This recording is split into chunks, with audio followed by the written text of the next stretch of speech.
either in stadiums or in front of the television at home, watching Astro to watch football, time always flies, and even for this discussion. So I want to go straight to the matter, the stakeholders.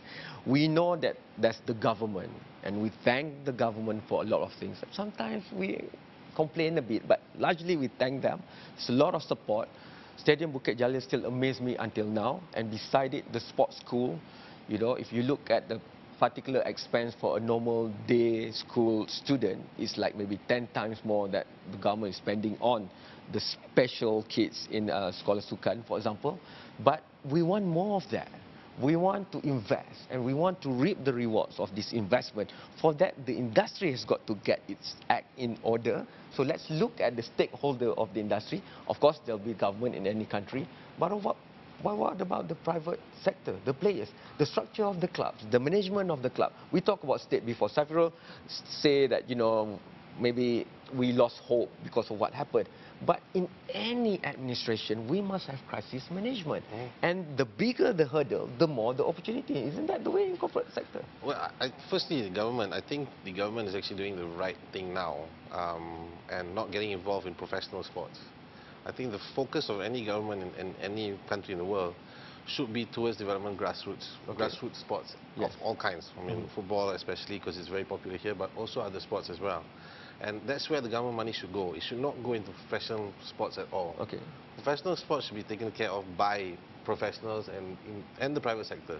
So government facilitate, build the infrastructure, grassroots development, and grassroots development. So why is it not happening? Government. Well, I think now the government is realizing that, thanks to Safirul and the sports industry here, realizing where the money should go, and it should not go towards sponsoring professional events, for example. It should be going towards spending money on the kids. But how many companies are like Westport and Maybank? The key here is that, for example, in Westport, we take a very serious position when it comes to investing in sports. And the real reason why we invest in basketball is not because it's basketball, it's because it's ASEAN. My personal view is that, I mean, at the end of the day, I think, you know, like Frenz United, the whole idea is that if Malaysia wants to compete on the world stage, I mean, at the end of the day, any country wanting to promote footballers is to make sure we get into the World Cup. Doesn't matter whether we get on the first round, as long as we get to the World Cup, it's like something. I think that's what we want to see. So how do we get players that can compete to bring us to the World Cup? They have to compete in the top leagues in the world. You know, just like the Japanese players and the Korean players are competing in the best leagues in the world. But they're still looking at the players. So the players. But how do we get the players to that level? Is firstly, I think we have to break the barrier of the mentality. You know, I think that's why Frenz United talking about the EQ is very important, because I think a lot of Malaysian players, they don't want to go overseas. You know, it's not that they don't have opportunities. I've been in a team which sent players overseas, but after 1 month they want to come back. They claim that they miss the nasi lemak, but the truth of the matter is they can't stand the training over there. They can't cope with the lifestyle over there. So, and they don't have the energy or the passion to fulfill this. Slug it out. I think Safir Salih is amazing because he actually left the country. You know, he's one of the few players who actually left the country to play overseas. Although he's not very far away, it's still a big step. And doing quite well. And doing very well there. But it's a big step for him. It's a different culture altogether over in Indonesia. But what we need is to break that barrier. But in order for us to have players that can compete in overseas, we must again have the platform here for them to compete in a competitive league. But the reason why investors are shying away is because I think the Malaysian league is too small. And as you say, you mentioned just now, we have the market. I disagree with that. We don't have the market. To be really honest with you, Malaysia is a small country. Our GDP is not very high. Right? When you compare our GDP to, say, Europe, I mean, countries in Europe, we're very, very small.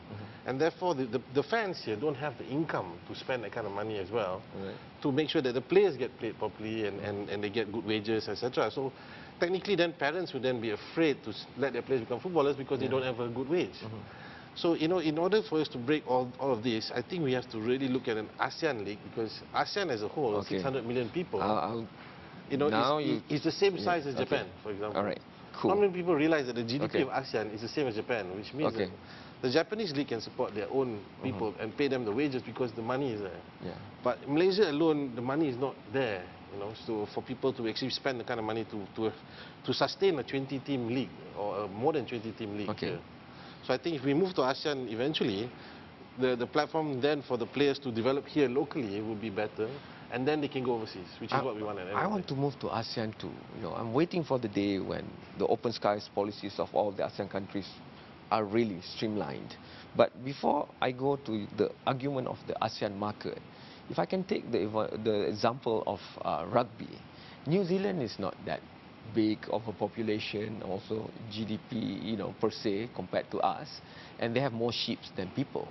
But you look at the professionalism of the rugby clubs, from the grassroots right up until the All Blacks. Such a small nation compared to Australia, for example. But the All Blacks name, you go anywhere around the world, apart from Liverpool and Manchester United, maybe, that's one of the strongest brands. So I am coming back to the professionalism of the governance of the industry.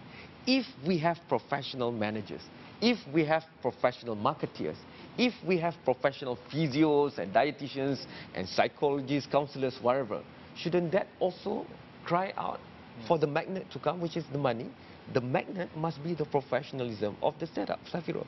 Yeah, you are spot on actually, because I remember the forum that we had earlier a few months back. Stuart Ramalingam, at that time he was still the CEO of MSL. He mentioned one thing about the state FAs and the state FAs. The one person that is going to find money for the team is the last person to be hired. That shouldn't be the case. There should be a major shift in the way we do things, club management, stadium management, and there must be a shift so that you know that the club has to run on its own, and it needs money. It needs money. This is very important because otherwise you will see, one club side, is in the league, and then the next. But do you agree that the demand is there? I look at all Harimau Malaya's matches since the last few months, and it's so hard for me to find an empty seat. We even had to squeeze ourselves into the railings and whatever else just to watch a match featuring our national team. How much are the fans paying? You're saying that the ticket price is low. Yeah. I'm saying even if it's higher, there will be protests, but the stadium will still be full because I want to see Safi playing. I want to see Apet saves, for example. And these are micro things that relate to me. So the fan base, even though it's not being managed properly, and we all agreed on that, it's already there. So the professionalism must come.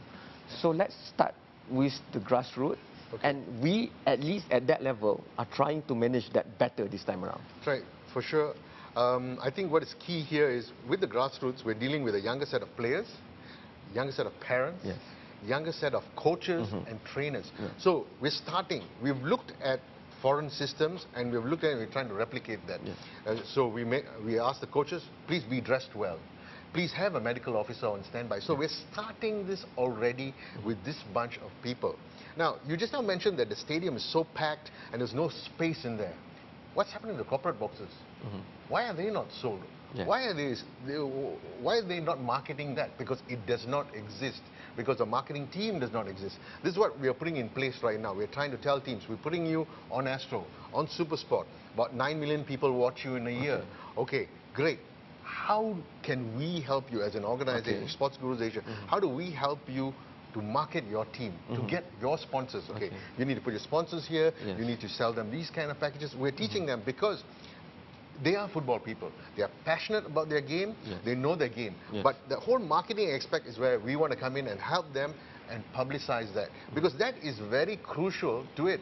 Where are we at that juncture? Anyway, at an absolute infancy. We're still at an infancy. Baby stage. Yeah, we're still baby because you see, at the absolute top level, unfortunately, I'm going to have to say this, at the absolute top level, I think we need a change of management and people in governing football. Okay? The reason why is, you see this panel here, the age group of us, we need to have people this age group to run it.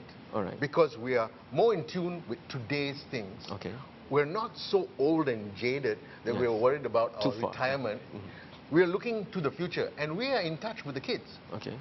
I mean, we are out there, I mean, Ruben's out there at the basketball court, Yes. watching the games. She's out there in the field. So you sweat with them. Exactly. So we understand them. We're not sitting down in some air-conditioned office, taking a first flight, Looking first at class flight. papers. Exactly. No, we need to be in touch. And if you look at today's football, and you look at the most successful managers, what is their average age? You look at the CEOs, what's their average age? We're not talking about 65, 70-year-old people already, except for Warren Buffett. But everyone else is becoming younger and more in tune. So we have to, it's time for the mantle to be passed. Yes. And it needs to be passed on to the next generation who has the fire and the belly to do it, the vision, and you know what, the stamina to take it, because this is not going to be a one-day thing. It's going to take the next 5 or 10 years or 15 years of our life. Okay. We've touched on the stakeholders. I have to go for the next break, but once we are back, I want to go to the only rose among the thorns. And the marketing aspect. Yes, you're going to take them for 6 years of their life, spending millions, as you yourself said, and then hope for the best suitor to come along. I don't think you're leaving it to chance. If you can share a bit of a secret of how you're going to put them out there. Of course, the word marketing will have to be there. So let's discuss the secret of Frenz after this short break.